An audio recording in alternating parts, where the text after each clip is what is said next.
This is the Project Management Podcast. We bring project management to beginners and experts. Find us on the web at pm-podcast.com or send your emails to info@pm-podcast.com. Hello and welcome to this premium episode number 182. I am Cornelius Fichtner. This is the Project Management Podcast. Nice to have you with us. In this premium episode of the podcast, we get to hear more of Wayne Turmell's wisdom on improving your presentations. But not just any kind of presentations. Remember that Wayne is the president of GreatWebMeetings.com, which means that the one thing he knows more about than most of us is, well, how to lead great web meetings and how to ensure that our virtual project meetings go off without any mistakes. And that's why my first question to Wayne is what he thinks the greatest mistakes are that we make when giving virtual presentations. Then we will once again open up his book, Presentation Tweets, 140 Ways to Present with Impact, and we will look in detail at a dozen or so tips from the book on virtual presentations in more detail. As always, because you are a paying and premium subscriber of the Project Management Podcast, you are automatically entered into our book giveaway here. If you want to double your chances, please go to facebook.com/pmpodcast and look for the giveaway announcement. Just leave a comment and that's it. You've just doubled your chances. And now, there's virtually no limit to Wayne's tips on virtual presentations. Enjoy the interview. The Project Management Podcast's feature interview. Today with Wayne Turmell, president of GreatWebMeetings.com, the Connected Manager blogger for bnet.com, and host of the Cranky Middle Manager Show.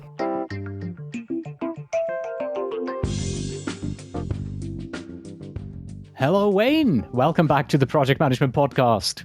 Thanks, man. Good to be here.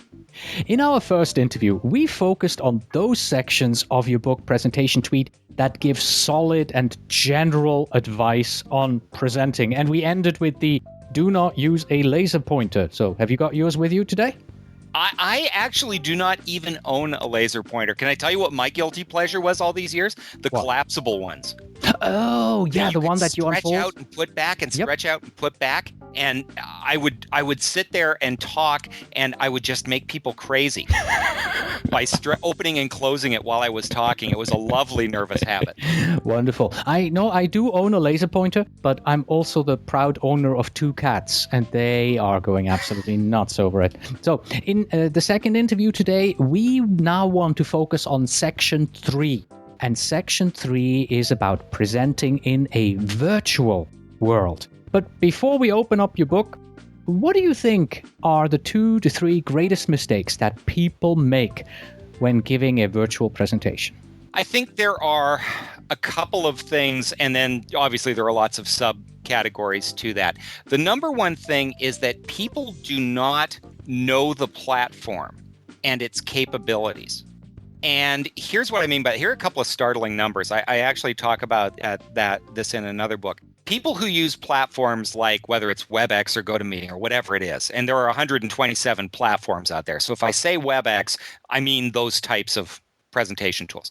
People who use those tools generally use less than a quarter of the capabilities or the features of those platforms. And as a result, the meetings are less interactive, less engaging, and less effective than perhaps they could be. So, and here's the reason for that. Most people, barely 10% of people who present with these tools actually get any training or coached practice on how to use those tools before they're placed in front of a live audience. And what that means is it's like learning to give a presentation while programming your TiVo. You know, you're so busy multitasking and stressing about the technology that all the higher level communication and facilitation skills go out the window. Once you've learned the platform, you know what it can do, and you're comfortable with it, you can focus then again on communicating. So if you've been through a lot of really bad webinars and web meetings in your life, it's probably because the poor person leading that meeting has been told, here's a WebEx license, try not to hurt somebody. So I think that's number one. Yeah, and didn't we talk about preparing for your presentation doesn't just mean looking at the slides as you're sitting in your office. It means going there and actually presenting it. Well, it's absolutely That's the same thing, right? In this case here, know the technology. Well, and online, because there's that added level of complexity. We know that most people don't like to present anyway. They're kind of nervous about it. It's not their favorite thing. And now, oh, by the way, I don't get the fun of meeting with people live. I don't get that energy. I can't see their faces and their reactions, so I can't respond to it. And I've got to work this technology. And last time I did one of these, it crashed and it was horrible. And then we're shocked that the presenter isn't as effective as perhaps they could be. Without taking the time to learn and practice and become comfortable with the tools, it's like learning to drive by taking your parents to the airport. It's doable, but it's no fun and nobody's going to be in a hurry to do it again. Right. I interrupted you. You were going to jump into the second item, the second greatest mistake that you know of? The second biggest mistake is limiting the interaction to one-way communication. Most of us think of a webinar as somebody's got a PowerPoint or they're going to do a demo of something, and I'll sit there for 35 minutes and put my phone on mute and answer my email while the person talks. The fact is that these can be, in the right hands, very engaging, powerful tools. And they are designed, unless you've got hundreds of people on the line at the same time, to be interactive and collaborative. If I was going to teach a class, and you've done enough training in your life, you know this. If you said to the class at the beginning, okay, for the next 45 minutes, I don't want you to talk to each other. I don't want you to talk to me. I want you to look at the PowerPoint slides on the board, and I am going to turn and talk to the screen and not make eye contact with you, and I want you to hold all your questions to the end. How effective would that training session be? In percent? Yeah, exactly. Forget trying to quantify it. We know it would be a car wreck. Yeah. Well, think about the dynamics of most of the webinars that you have been a part of. I want you to sit there, hold all your questions till the end. I can't see you. I'm not going to acknowledge your presence. Please don't use the chat because it might distract me or other people. And when I finish talking in 40 minutes or so, you can ask that burning question that you have. The dynamics are exactly the same. And then we're shocked that they're not terribly effective, or that they're boring, or that they're hard to present. Well, duh. That's the scientific word. Duh. Right. I've heard it before. Yeah, so I think those two things, learn the tools, understand the features of it, and then focus on what are the possibilities for true collaboration and communication, not just pushing information out. Okay, let's now open up your book. It's called Presentation Tweet, 140 Ways to Present with Impact. And we're opening up in section 3, and we're going to go through 10 or so of the tweets, of the advice that we have in there in regards to virtual presentations. We begin with number 75. Use the webcam to introduce yourself. If you can't, use a picture. Yes. Here's the deal. The number one complaint, of course, about presenting virtually is you're not in the same room with people. You can't connect. It doesn't create human connections. But human beings are biologically programmed to respond to other human beings' faces. So if you have the ability to use a webcam, I only use webcams unless it's a true meeting. But if it's a presentation, I use a webcam for the first 2 minutes. Hi, I'm Wayne. This is me. This is World Headquarters. This is what I look like. You get a sense of my personality a little bit. And then I'll shut it off and get on with the presentation because you've responded to that. If there are 2 or 3 people on the call, I hope everybody has their webcams. We'll shut them off. They can be a distraction and they can be a nuisance, but it creates a very, very powerful connection that is often underrated. If you can't use a webcam, at the very least, on the first or second slide, I like to have a nice, smiling, semi-casual picture of myself. casual but not incriminating, so that people go, oh, that's Wayne. Oh, he's got a beard. That's interesting. And he's smiling and he looks like a nice enough guy. And it makes me human. I'm not some disembodied voice. Now they know what Wayne looks like. And that's important when you're kicking off a relationship, especially virtually. People will cling to any sign of humanity, because otherwise, how do you build relationships with people? Advice number 77. Provide materials in advance and distribute contact information so they can reach one another in case of technical issues. Now, a word about this one before I jump on it. You have to use your discretion. If you send out the presentations in advance or the materials in advance, you have to presume, although you can't count on it, you have to presume that somebody will have gone through it, which means that they may want to get ahead and get to what they consider the good stuff.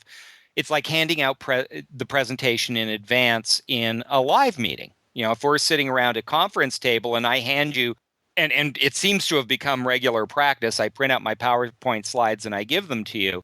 You know, people read ahead, they jump ahead. So it may be that you don't want people to do that. So you have to make that conscious decision.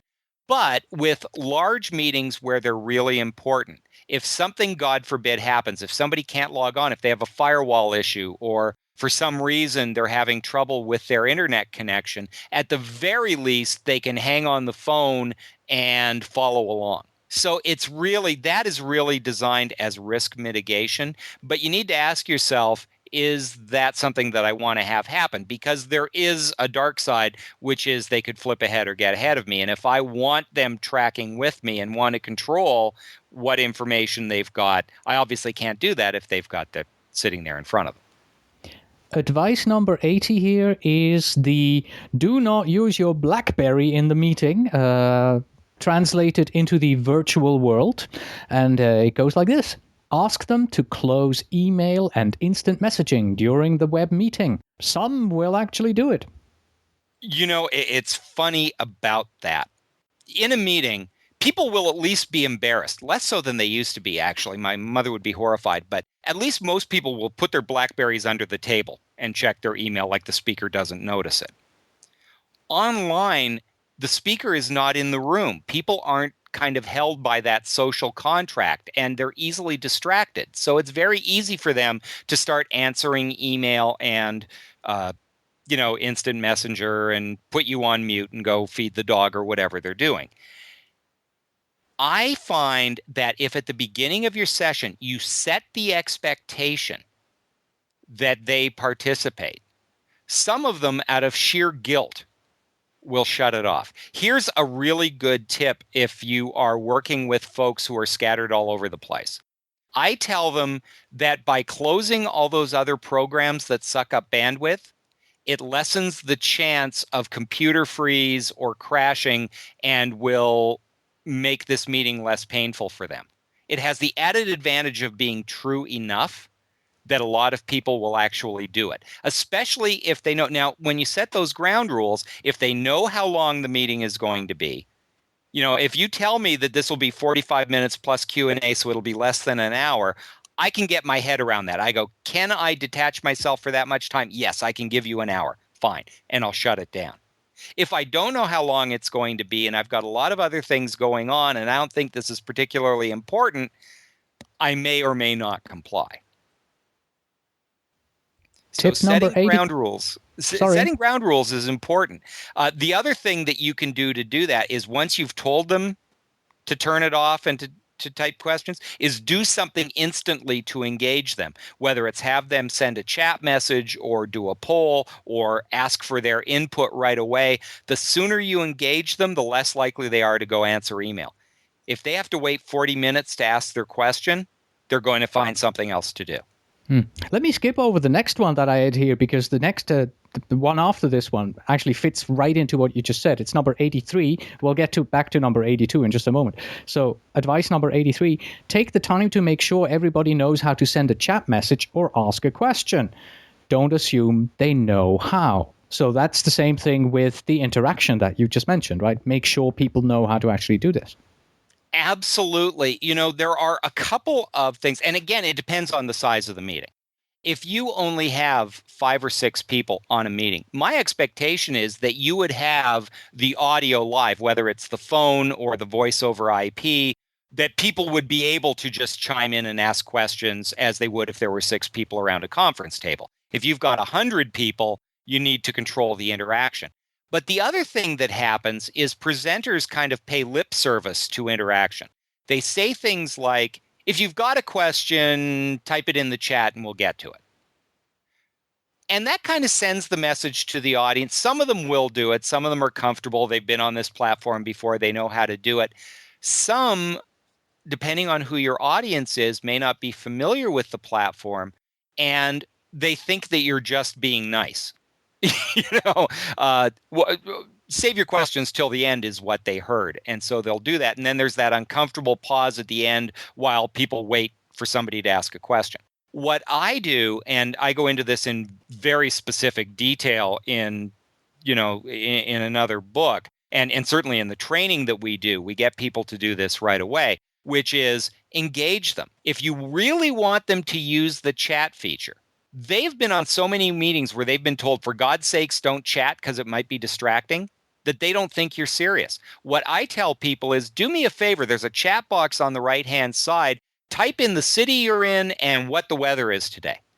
And it seems silly, but that engagement tells them, A, I really do want your participation. B, if I am going to participate, do I know how to do it? And C, that this is going to be different than every other webinar I've ever been on.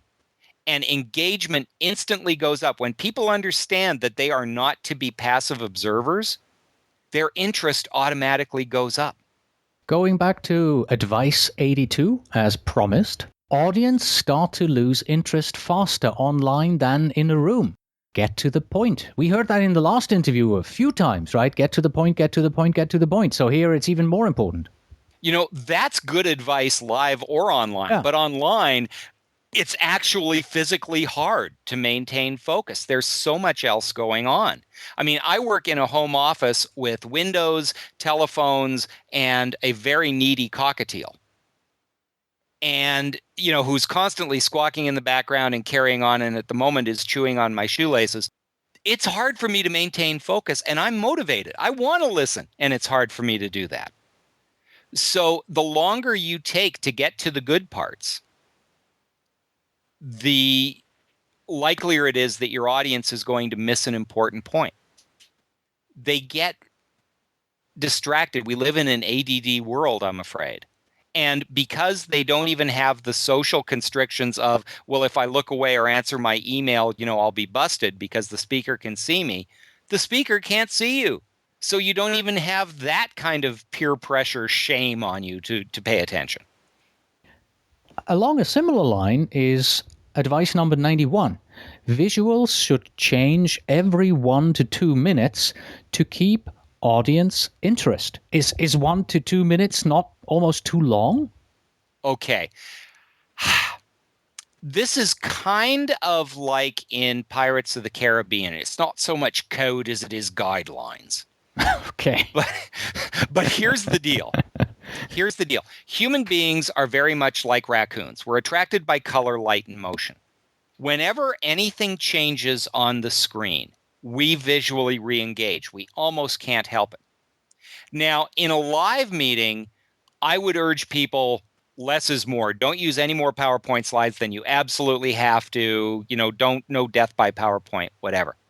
Online, people need something to look at. If they look at the same bulleted list for 5 or 6 minutes, it's very hard for them to force themselves to pay attention to that. So what do I mean when the visuals change? A couple of things that you can do, and I go into this much more depth in 10 Steps to Successful Virtual Presentations, because we go into some real weeds in that book. But there are 2 things. One is, if you're doing a bulleted list and you're going bullet by bullet, don't be afraid to use the annotation tools, things like the highlighter, or to put a little check mark beside the topics that you've already talked about as you move to the next one. something that shows a flash of color on the screen that makes it visually engaging. How about having the bullets appear one by one? When I do an in-person presentation, if I have a 5-bullet list, I will show all 5 bullets at the same time, and then I will talk to them.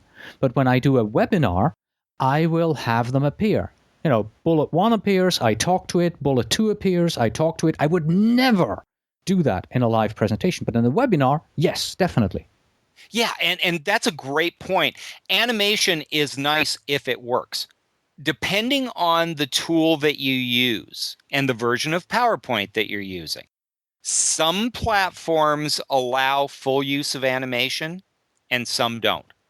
This goes back to the very first thing, is understand what your tool can do and what it can't. Things like bullets appearing happen very, very easily. Your standard WebEx, GoToMeeting, whatever, will, with the push of a button, the next bullet appears. That's great. And if your platform does that and you're comfortable doing it, use it. And for exactly that reason, I've talked about that. Oh, look, something else is appearing on the screen. For exactly the reason that you mentioned. And I'm so pleased that you would not do that live, because live it drives people crazy. But online, it gives them something to look at and reduces other distractions. Yeah, so, live, I would possibly not even use bullet points. I would use images or something like that. Exactly. Yeah. Exactly. But you're constrained by the tool that you're using. Right. So what you did there is exactly right, which is if the animations work smoothly and it's not a problem, do that. If it's just grab your highlighter and check them off one by one, anything to keep people visually engaged. The other thing is that live you might have 5 bullet points and you might talk for a couple of minutes to each bullet. Online, one of the things that I would suggest is that one slide with the 5 or 6 bullets is probably 5 or 6 different slides. Yeah, with some bullets, right? Yeah, I would show the overview. Here are the 5 things. Here are the 5 steps to how we're going to finish this project. But then I'll take step 1 and I'll go into the weeds on another slide with very specific items. And here's why I would do that, for 2 reasons. One is the visuals change and it keeps people engaged. The other reason is that online, most people are going to say, can I get a copy of these slides? Because they need to either refer to them later or show them to somebody else. And that slide with the 5 bullets is not going to have the key takeaways on it. We're moving on to advice number 100. Open all applications you need to share and practice toggling between them. Share only required applications. What's that all about?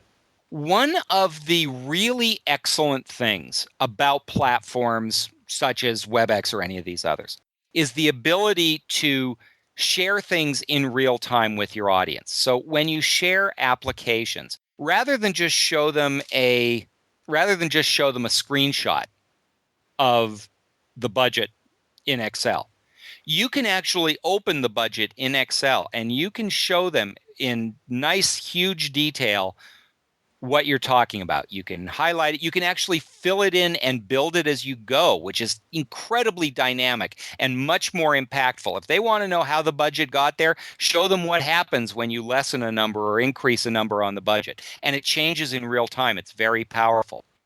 However, 2 things you need to know about sharing applications. Number 1 is they suck up a lot of bandwidth, and inside your computer, there's a lot of complicated stuff going on. We all know the more complex the activity, the more likely something will go wrong. So in WebEx, for example, I would share my PowerPoint as a PowerPoint document.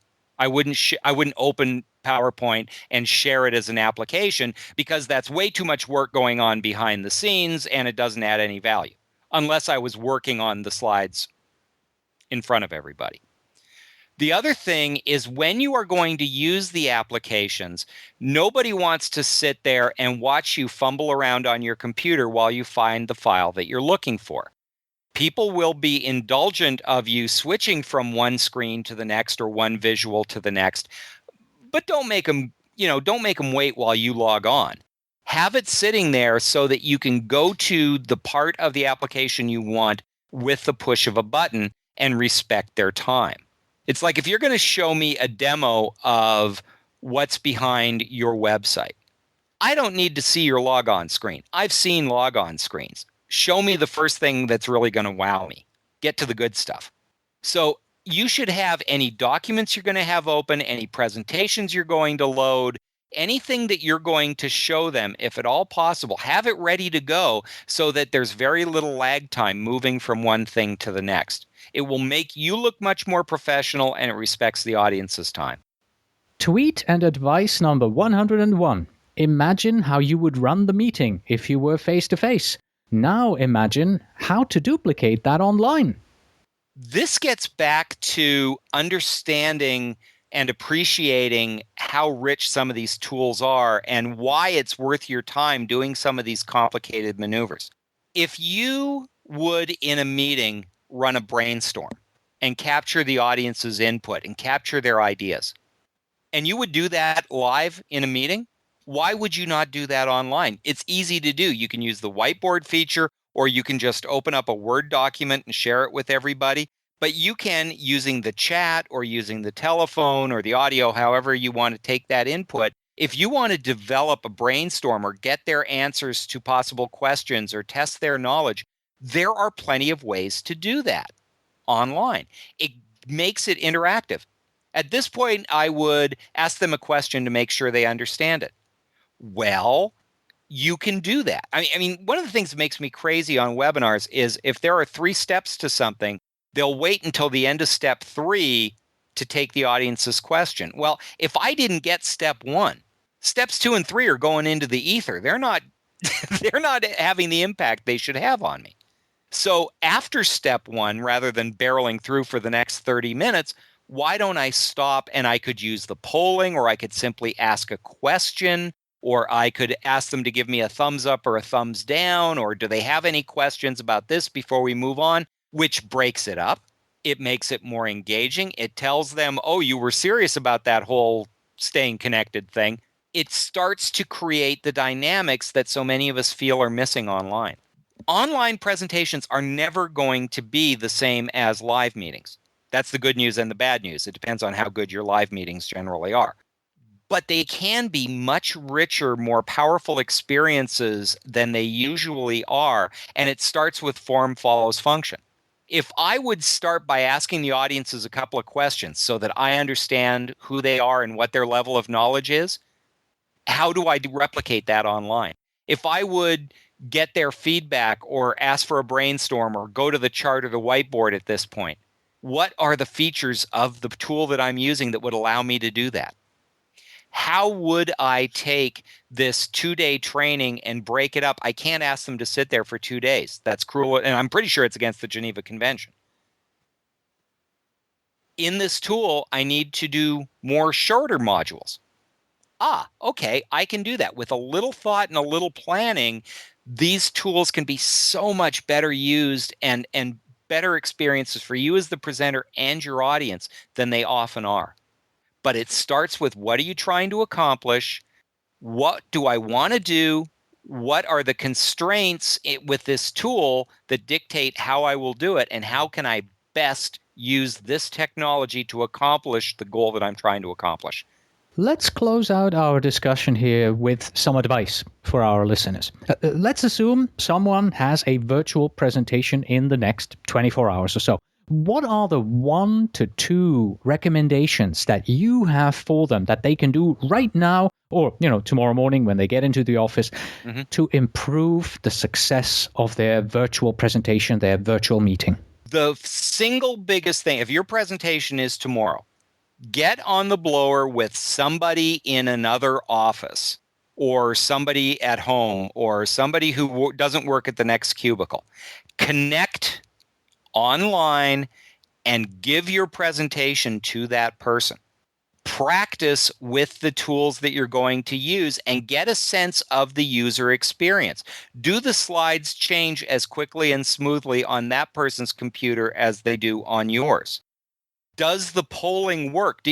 For a lot of presentations, a lot of these platforms, the polling tool is a series of very easy steps, but you have to do all the steps in the right order. If you can run the poll, open the poll, people can vote, you can see the lovely bar graph on your computer, but you start talking about it and they can't see it because there's a button that says share the results and you forgot to push that. Because there are all these steps involved, you need to try it with a live person on the other end who can give you feedback on, does it look right? Are you going too fast? Did I see what you think I saw? Rehearse live with another human being, and preferably somebody not on the same network is the point, because firewalls and connection speeds can sometimes play havoc with your presentation. So that's the biggest thing. The second thing, and this is a really good tip, is when I do a high stakes webinar, I usually have two computers running. I have the one that I'm presenting with, which is whichever one has the most bandwidth and the best processing speeds and the most memory, because there's less chance of it crashing.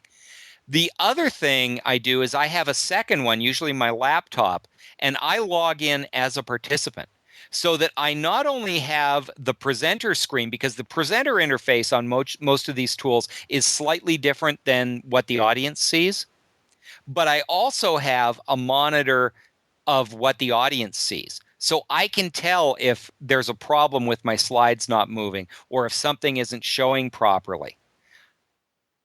And I use that as a monitor, if you will. So I have my laptop open and I have that as a participant so I can see what the audience sees, and I have my nice big monitor and my big computer as the one that I'm presenting from. And that allows me to cut off problems early on. If there's a problem, I know about it. I'm not going too fast because I know how fast things are changing on the audience's screen. And it allows me to appear much more controlled and professional than in fact I am. And all this great advice can be found in Wayne Turmell's book, Presentation Tweet. 140 Ways to Present with Impact. It's about 115 pages strong, this book, and it's published by Think Aha Books. Wayne, once again, thanks for being on the program and for giving us all this great advice. Well, if I can make one shameless plug, Cornelius. You can make two shameless plugs. Well, one is for a book that specializes in virtual presentations. I'd really recommend they look at 10 Steps to Successful Virtual Presentations, which goes much, much deeper into the weeds. The second thing is that if they visit greatwebmeetings.com, they can see the training in virtual presentation skills and how to connect with remote teams, training that's available, and all of my workshops are actually available for Class B PDUs. Excellent. And since you have mentioned 10 Steps to Successful Virtual Presentations, will we have you back to talk about that book at some time in the future? Oh, you mean you want to give me access to your audience to talk about and shamelessly plug my work? Oh, let me ponder that for a moment. Sure, anytime, man. Anytime. All right. In that case, Wayne, thank you very much for having been on the program, and I'm looking forward to our discussion on 10 Steps to Successful Virtual Presentations. And that was Wayne Turmell and his tips and tricks on virtual presentations. That's it for today. Thank you very much for listening. As always, you can find us on the web at pm-podcast.com, and if you are a project manager who wants to become a PMP, then the easiest way to do so is with our sister podcast, the Project Management Prepcast, and study for the exam by watching over 38 hours of video training from pmprepcast.com. Please send your emails to info@pm-podcast.com, and when you write, please tell me where in the world you are writing from. And finally, we have this. Project management is just common sense. The trouble is that common sense isn't very common in our organization. Until next time.